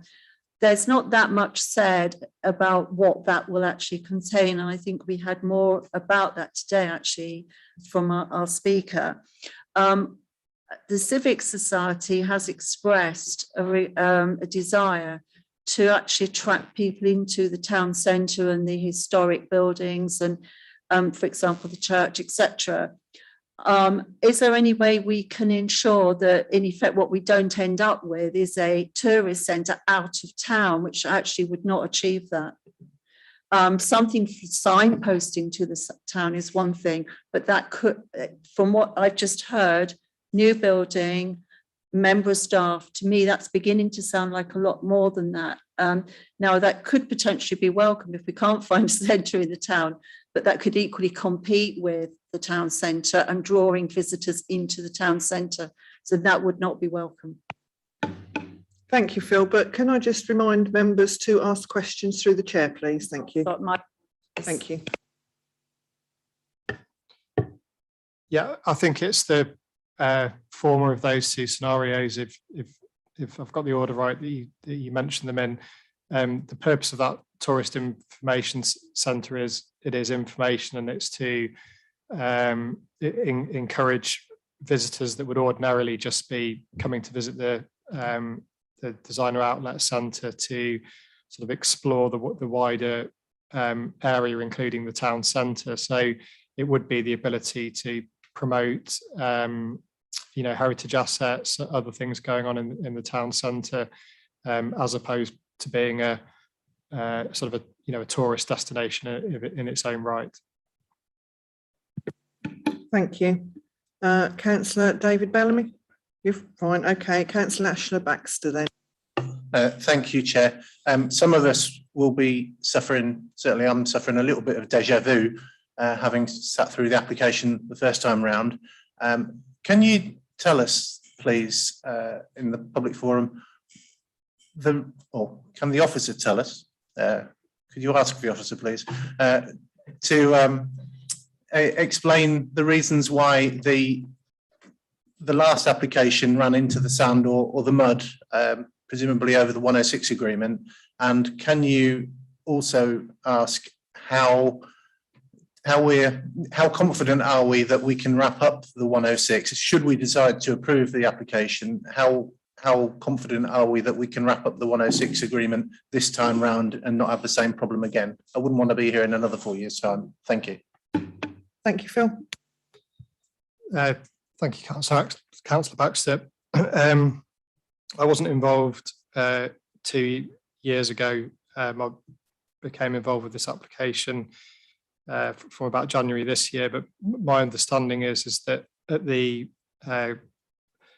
committee stage last time, the Section 106 agreement was at quite an early stage, and there was a significant amount of drafting that needed to be done post committee. And you'll see from the presentation, there's obviously some quite sort of complicated provisions and drafting in there. And again, my understanding is that sort of process of negotiation and drafting went on to the point where the local plan was adopted, and then we were in that scenario where the application was required to be updated. The situation we're in now is, I would describe the Section 106 agreement at an advanced stage. It's not formally agreed by all parties, but to all intents and purposes, it's close to a final form, and I'd be confident that the agreement could be finalised and secured, post decision if it were to be approved within the requisite time period. Thank you. Do I have any other questions? Councillor Morgan. Oh, I'll go to Councillor Cabery-Brown because you've already asked a couple of questions. Thank you. Can I speak at this stage to You can ask a question to the officer. If it's a debate, then you need to wait to the next bit, please. Right, I will wait for the next bit. Thank you. Councillor Morgan then. Thank you. I was wondering if you could go through in a bit more detail the highways changes regarding the entrance exit on Occupation Way, because I am mindful that there are other users of the route. If you can, as in destinations, so if you could just explain that, I would appreciate that. I'm not a highways specialist, but I'll have a go to sort of explain it in sort of fairly simple terms.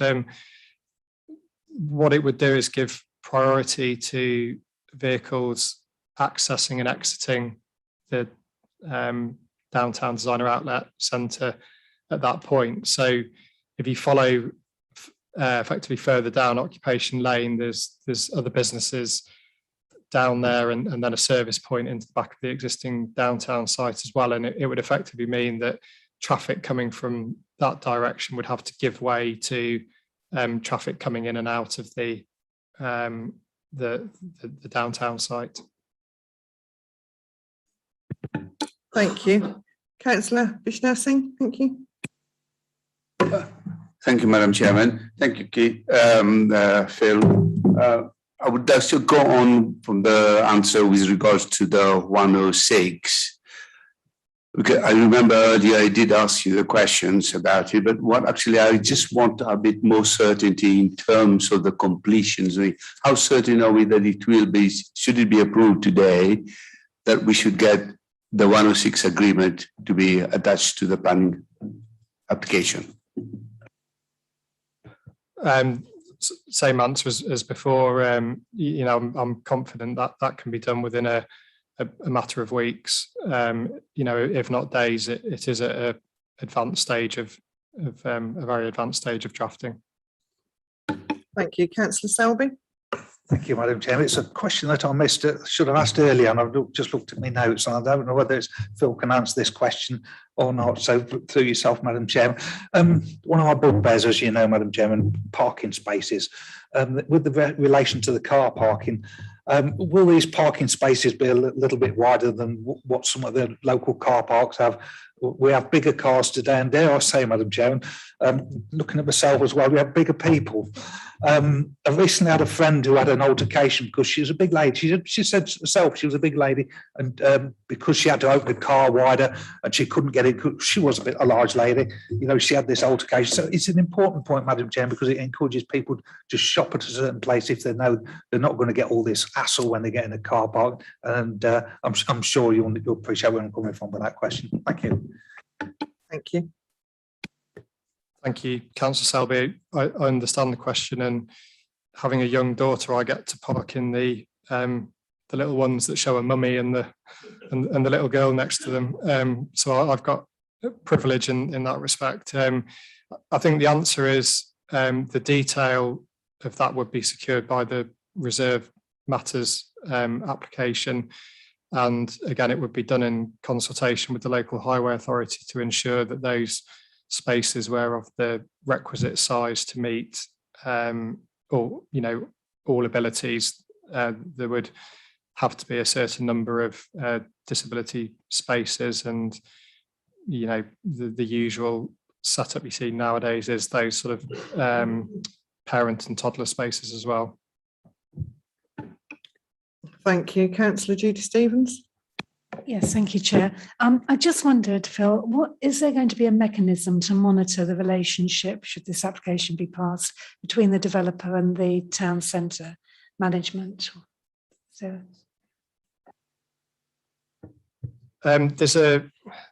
there's a monitoring requirement in place in the or provision in place in the draft section 106, and that's really to do with how the various sort of retail units are occupied within the site. As far as I know, that doesn't extend to that sort of tourism outlet as well. Not as far as I'm aware. Can you put your microphone on, please, Councillor? Would that be something that maybe could be conditioned to sort of have a monitoring function to look at the way in which the relationship was developing over a period of time, to make sure that the tourist information was in fact pushing people back into Grantham, to make to just monitor the whole thing rather than leave it to chance? Just a belt and braces, really, but that would ensure then the the security of the town centre going forwards, hopefully. I think the appropriate way of doing that would be through the legal agreement. It would be possible through additional drafting. But it would obviously, require agreement from the applicants as well. So I think the answer is it's possible, and I will, leave it if that is it would. Happy to take a legal view on it, but in my view, it would be a sort of a move away from the officer recommendation or some additional requirement to the recommendation. So I'll wait and see, how the debate goes. But the answer is that it would be possible to secure it in that way if it was something that members felt was necessary. Thank you, Councillor Penny Milne. Sorry, thank you. Thank you. Just on the back of what Councillor Stevens has said, surely the tourism input will benefit the whole district, not just Grantham Town Centre. Not quite sure how that would work, that we're driving everybody on the tourist trail to Grantham Town Centre. That would be part of it. And again, if you monitor the traffic going to the town centre, can you monitor how far the impact has on Belton House or village pubs or Stamford, for example? I'm not really quite sure how that would work. Could you try and explain it? I think my understanding of it was that the request was, to ensure that obligation was being carried out as it's currently drafted, not to ensure that everyone was being driven in a certain direction in terms of tourism. I think you're right. The idea of that obligation around tourism is to promote the area in general, and part of that is the town centre. But clearly there would be other there would be other signposting to other parts of the district and surrounding area. Thank you, Councillor Stevens. Can I just be helpful to perhaps explain? I didn't perhaps explain myself well enough. It wasn't just that relationship between the Tourist Information Centre and, suggesting people go and have a go to a coffee shop in Grantham, but also to monitor the impact of the out of town centre to Grantham town centre, with a view to having a healthy conversation between the two bodies so that it's beneficial to both parties. That's really what I mean broadly, rather than specifically that. Thank you. Thank you.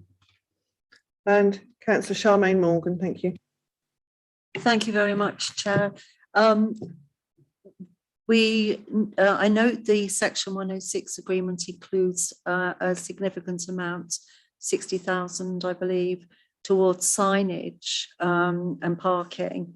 But what provision is there for additional parking within the town centre, given that we now have two large developments potentially, if this is approved, and therefore those additional potential extra visitors into the town?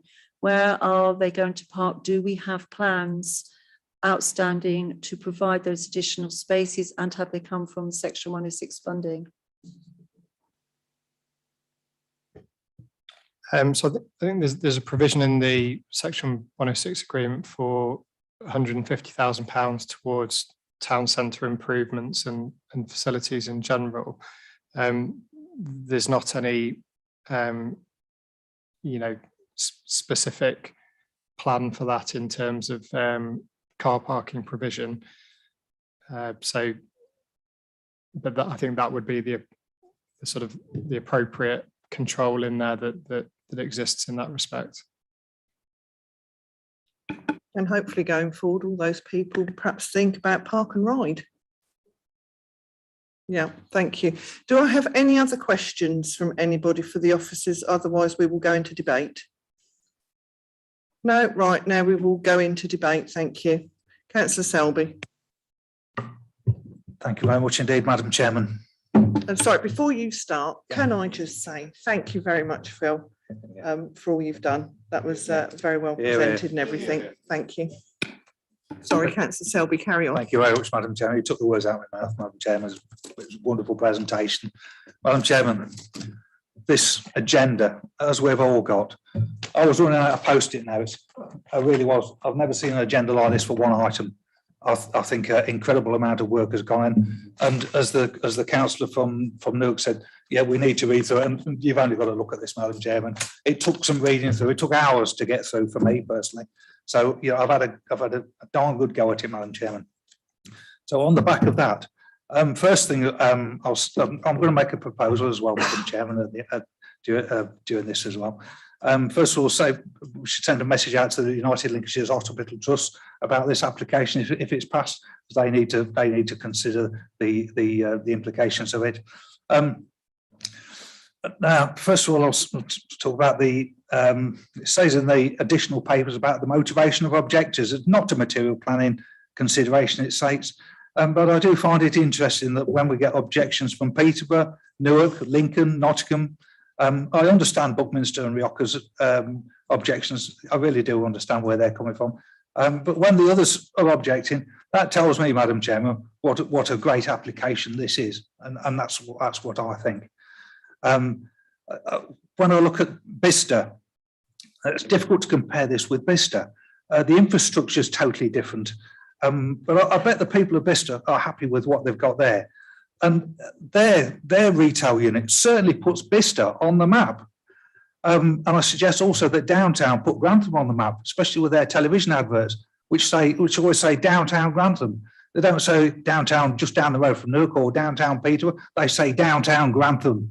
They really do. Proud of them for it, for putting Grantham on the map on that.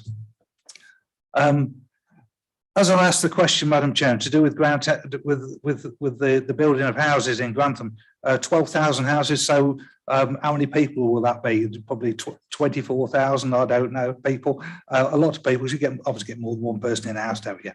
So we're having a big upturn in the number of houses in Grantham, and that will relate to customers, not just for downtown and for Rioja if they go for theirs, and I wish them well if they do. But obviously for the town centre as well. Towns and cities all over the UK are having to rethink their town centre strategies for regeneration, partly due to the internet. which has had a significant role. But I'll say to members and people, if you think that Grantham has nothing to offer but shops, buy a packet of the Grantham Trumps cards, because they tell you the history of this town. It's a fabulous packet, really is, and Grantham has got such a history, it really has, Madam Chairman. And I say, unfortunately, downtown, if they want to be a Trump card, they'll have to wait for the next edition to come out, I'm afraid. Anyway, buy a pack of this, it'll tell you all about Grantham's history, incredible history we have. So Grantham's not just about shops. Also, I'll just say regarding the application with the railway link, with the aspiration of it, that would be wonderful if that came to fruition, in my view. Now, let's make another point.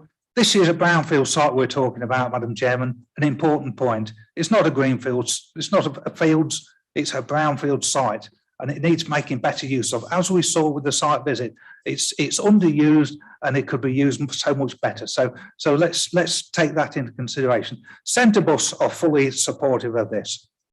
Grantham College are fully supportive of this, especially obviously with the training academy that's being proposed. I think that's be a fabulous addition. Local businesses, I suggest, will benefit, such as Arena UK at Allington. I suggest also Beaver Castle and Belton House. The tourism there, I suggest that people will probably think, oh, let's have a day out in the Grantham area. We'll go to downtown and we'll go to Belton House or Beaver Castle while we're there. And as it's been suggested that it'll also bring about 350,000 visitors to Grantham alone. So I think there's great benefits there for the Grantham area, as we've been talked about with the number of jobs, 1,600 jobs, and it protects 700. Well, that's something to shout about, I suggest as well. The location, I suggest, Madam Chairman, is an excellent location. Just off the A1, cracking location, in my view. Now, all these new retailers come in, Madam Chairman. Well, me being a trendsetter, as you can see, Madam Chairman, with my tie, I suggest there's no other retailer on that park will have a tie like mine. It was specially made, I'll have you know, Madam Chairman. So yeah, I'm a trendsetter, I suggest. Anyway, Madam Chairman, when I saw this application, I've been biting my tongue on this application. I'm enthusiastic about it, and for me, being a councillor, it's actually 26 years as of Tuesday. So I've been a councillor for 26 years. And applications like this, they make the role feel worthwhile doing the job. And I really do, and I'm enthusiastic about this, Madam Chairman. I say I've been biting my tongue for ages about it. This company, Aldridge, is 1804, goes back, and it's a Lincolnshire-based company, and they're gonna fly the flag for us, Madam Chairman, as they've said. And I love the enthusiasm that's coming from downtown. And if this is passed, I wish them all the very best, and I wish to propose it, Madam Chairman. Thank you. Thank you very much, Councillor Judy Smith. Thank you, Chairman.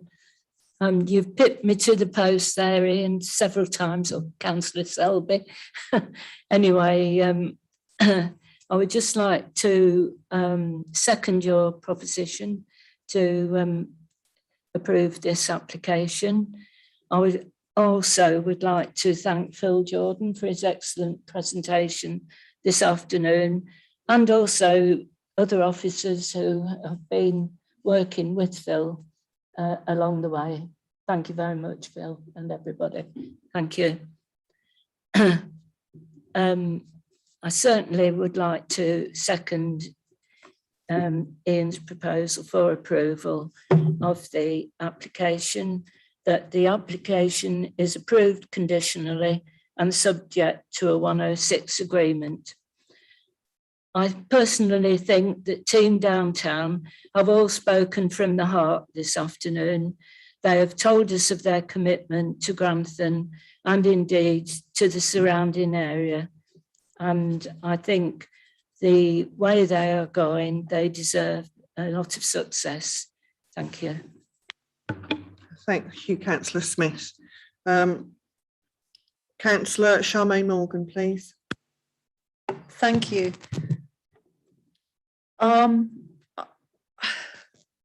I have, as a town councillor, I had mixed feelings regarding this application.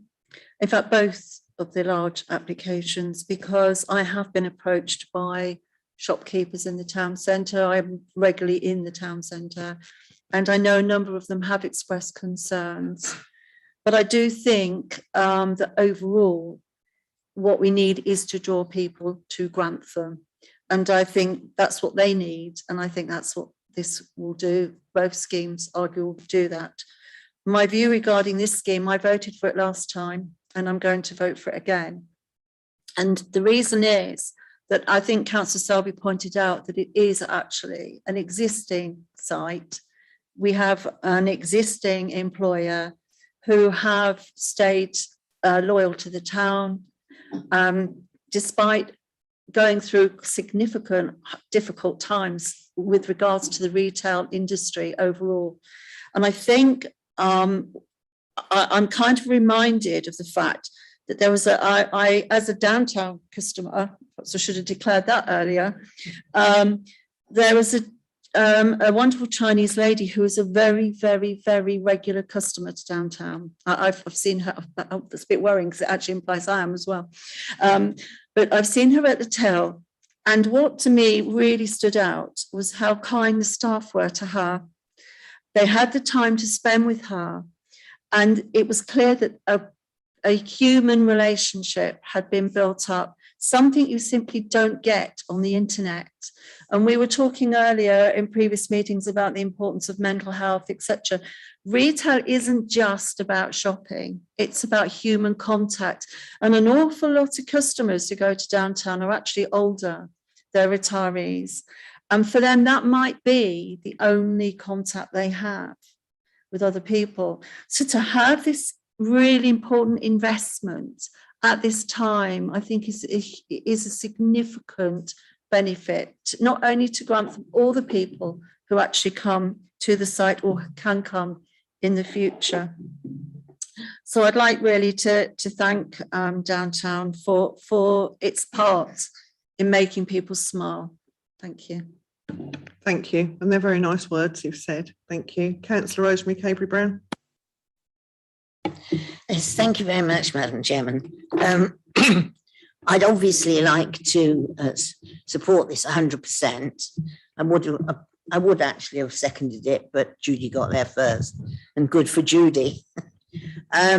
This downtown is part of my ward, and I must say I've always been very, very proud of the fact.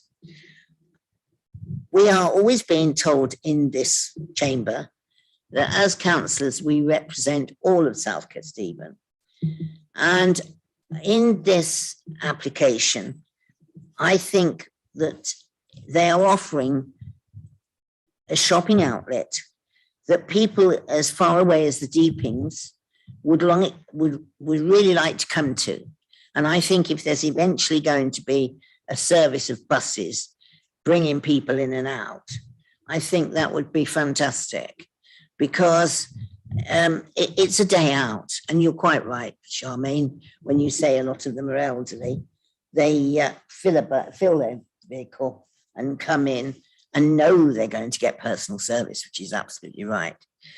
The other point I'm going to say, and I'd like to make here, is that Grantham Town could do an awful lot more for itself. It could work with downtown. It could, I think, if we were a town of so much history, historical interest, I think you could probably sort out the people that go to downtown, offer them a service that when they come into Grantham, you would put on one of these lighting shows where you walk people round the town and show them, and somebody tells them the history of the town. That could all work into conjunction. And hopefully, if they did that, they might stay for bed and breakfast somewhere. We've been hit terribly hard, I have to say, with losing the horse show when National Trust took the Belton horse show from us. At one time, I was always told we had something like, well, over 100%. All the bed and breakfasts were taken, and people were actually staying out as far as Melton Mowbray to come into that. We've lost it. The National Trust did it. When we look at it, that's what's happened. So I would like to say, and I've got to explain also to everyone here and apologise, that I won't be able to vote on this because I was so desperate to spend a penny, I had to get up and leave the room. So because I've left the room, I can't vote. However, I'm 100% behind it. My parish councils are well behind it. And the other thing I'm going to say, and I'm sure you're going to agree with this, when we had the Manthorpe development come and we tried our damnedest to stop it, and it had to go to tribunal, I said at that point, people living in Grantham, on the outskirts of Grantham, that try to come into school and work in the mornings are already in terrific traffic problems on Manthorpe Road. And I said we really ought to put a sign in all the new houses on Manthorpe Estate. If you really want to go anywhere, get anywhere or work anywhere, please head north, not south. Because, and that goes very much towards supporting downtown, because honestly, the traffic problems are going to be horrendous, not caused by downtown, I might say, caused by people coming off the Manthorpe Estate. So it's a good idea if they do head north and pop into downtown first, and then go down the A1 and get across into Grantham, because they won't be stuck in traffic.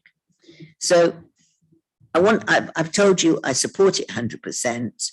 I cannot see any problem at all why we shouldn't go ahead with this. And the directors of every one of downtown have stood by us. It's quite right. They've stood by us. Why shouldn't people come here instead of Peterborough or Cambridge? And I'm sure they will do. Thank you very much, Madam Chairman. That's all I can say. Thank you. Do I have any other speakers in debate? Councillor Baxter. Thank you, Chair. I'm not going to break the flow. I also support this application. I will congratulate Downtown and Aldridge on their perseverance, because we are not, Grantham and South Kesteven are not the only authority that is on the A1. There are other places and other roads in the UK which would love a designer outlet village, or even two. And somewhere in the pack it says something about the free market, and I think we've got nothing to fear from the free market, and let the designer outlet villages fight it out amongst themselves. I don't think that we should stand in the way of this application, especially after we've approved it once already.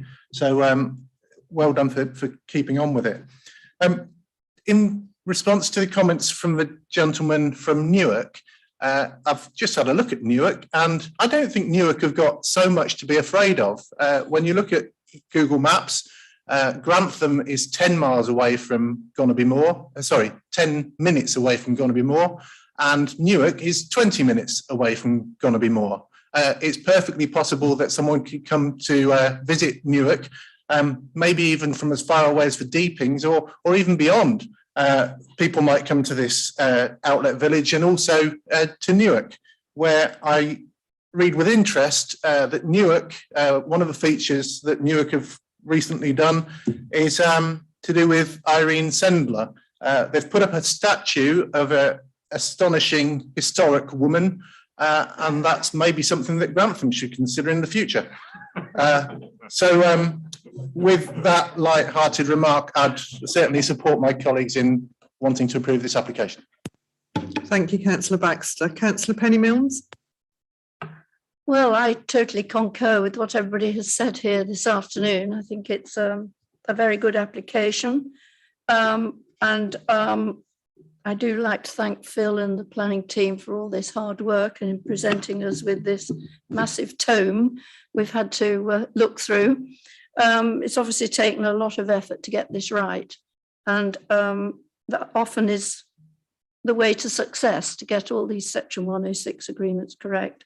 I'd just like to say that I don't quite understand this impact on the town centre. I think I'm quoting from a parliamentary paper from the Housing, Communities and Local Government Committee about town centres. And on top of the recent changes and declines in market towns over recent years, we've now got the disruption of online shopping. And the view is that nationally, the town centres need to adapt, transform and find a new focus. And I think that is the way it's going. We've got the High Street funding, the heritage funding. So I don't see this as a threat at all to Grantham Town Centre. I think having something like this at a gateway on the A1 to Grantham is an attraction. It does put us on the map. It's a different offering to what the town centre needs to be offering, which needs to be much more community orientated with smaller shops providing a different experience. And it's quite true that these outlet stores would never set up in a small market town. So I just don't understand this conflict at all. And I think the two could work together in partnership. I think they'll help each other out. And so I would have proposed it, I would have seconded it, but obviously other people get there first, don't they? So I think it's a brilliant thing, and I thank Downtown. I think, again, as has been said, they've been very patient going through this process, and I wish them all the best. As for the other material considerations that the Rioja people have put forward, I think they've all been addressed, and I'm very happy to support it wholeheartedly. Thank you, Councillor Milnes. Does anybody else wish to? Councillor Bellamy? I too would like to thank Phil in particular and the officers. I know the presentation went on for nearly 3/4 of an hour, probably the longest one I've actually sat through. I too will be supporting this, and I've never ever seen so much harmony across the planning committee, especially for something as significant as this. Yeah, thank you, Lady Chairman. Thank you. Councillor Bishnasing? Thank you, Madam Chairman. And first of all, I'll thank Phil and team for the excellent presentations and all the information that they given. Very good. This actually document itself is really thoroughly, present quite a lot of the points and also clarify them for me. I like that very much, and I agree with everything that's been said by colleague today here, all that. But also on a lighter note, I would say that Stamford down the south, I hope that will be part of the track that the downtown will promote, so people can come to the smaller shopping areas, for any more historic town in the in the SKDC portfolio. But for as far as answer to Councillor Rosemary, that not only go north but also do go south as well. I would say this. I think there's plenty of room for both of these applications, Rioja and downtown, to flourish in this town. Thank you. I fully commend it. Thank you very much. Councillor Judy Stevens? I think it's really a privilege to be part of such a positive atmosphere in the room and such a positive application. So I did just want to, it did occur to me that it might be worthwhile just mentioning, of course, that Peterborough at the moment is probably suffering in the retail area, and so there is obviously a market of people who like to go shopping in centres who currently aren't being served in the south of the district either. So I think that is positive. I think there certainly is, and there's been obviously a lot of work gone into this, a symbiotic relationship between the centre of Grantham and the outlet. And I think that's a very good thing. And I think obviously you've put a lot of work and attention into that relationship. I would just like to see some mechanism so that could go forward and to the benefit really of both the outlet and the town centre. So I would like to condition that if possible. I don't see that as a negative thing at all. I see it as being, and I can see that there is some agreement, you know, with perhaps the applicant that perhaps we could look at that, Phil, as something going forward. I'd like to see that. Thank you. Phil, would you like to come in there? Thank you. Yeah, conscious I probably didn't give the best answer when you asked the questions. I just double checked what's in the draft agreement, and the tourism requirement is a cash contribution of £75,000, and then there's a similar amount for a tourism manager. The visitor and tourism centre has a specified amount of space, and then there's also obligations that specify how that would have to function and what it would have to do. So I think the combination of those two things means that it's not necessary to put further drafting in or monitoring of that particular part of the Section 106 obligation. I think effectively the combination of those two things covers what you were seeking to achieve as things currently stand in the drafting.